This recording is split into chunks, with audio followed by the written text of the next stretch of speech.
Hello guys! Bakal ko santol sa tinda. Kasakit din guys ang ako natudlo araw na dumduman yun nga naipit ni sa amon window.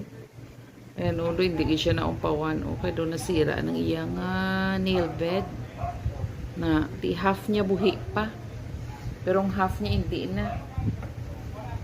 So kaunta santol guys.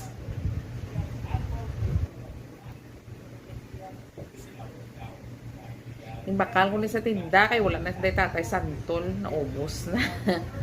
Nauna bi ila po pamunga nauna ang ila santol pamunga.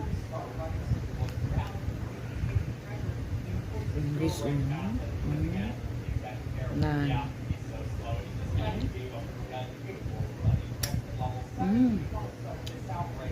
Namit ko ayo.